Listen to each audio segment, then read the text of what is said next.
যুক্তরাজ্যে বাড়ির দাম কমেছে ২ বছরের মধ্যে সবচেয়ে বড় পতন প্রপার্টি মার্কেটে।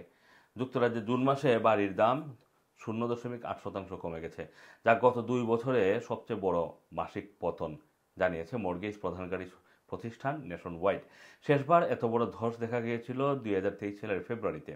নেশন ওয়াইড বলছে, এপ্রিলে স্টাম্প ডিউটি পরিবর্তন হওয়ার পর অনেকেই বাড়ি কিনতে পিছিয়ে যাচ্ছেন। এর ফলে বাজারে চাহিদা কমেছে। আগে ২৫০,০০০ পাউন্ড পর্যন্ত বাড়িতে কর লাগতো না, এখন সেটা ১২৫,০০০ পাউন্ডে নেমে এসেছে।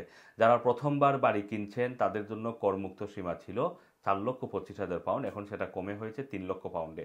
গত এক বছরে বাড়ির দাম গড়ে ২.১% বেড়েছে, তবে এটা আগের বছরের তুলনায় সবচেয়ে ধীর গতি। নেশন ওয়াইডের প্রধান অর্থনীতিবিদ রবার্ট গার্ডনার বলছেন যে বেকারত্ব কম, আয় বাড়ছে মুদ্রাস্ফীতির চেয়ে বেশি হারে, সুদের হার কমলে মর্গেজ নেওয়া সহজ হবে। তাই তিনি আশা করছেন যে আবাসন বাজার ধীরে ধীরে ভালো হবে। ইউআই আইটেম ক্লাবের ম্যাট সোয়ানেল মনে করেন যে দাম কমার পেছনে স্টাম্প ডিউটির পরিবর্তন একটি বড় কারণ। মার্চের শেষে অনেকেই তাড়াহুড়া করে বাড়ি কিনেছেন, তাই এপ্রিল থেকে চাহিদা কমেছে।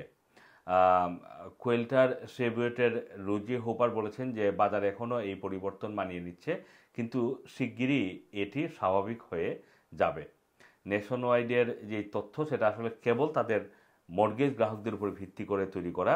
এতে নগদে বাড়ি কেনা বা ভাড়ার জন্য কোনো তথ্য নেই, তবে বর্তমান বাজারে ১/৩ বাড়ি নগদে কেনা হয়। Assam Masum, Rana TV, London.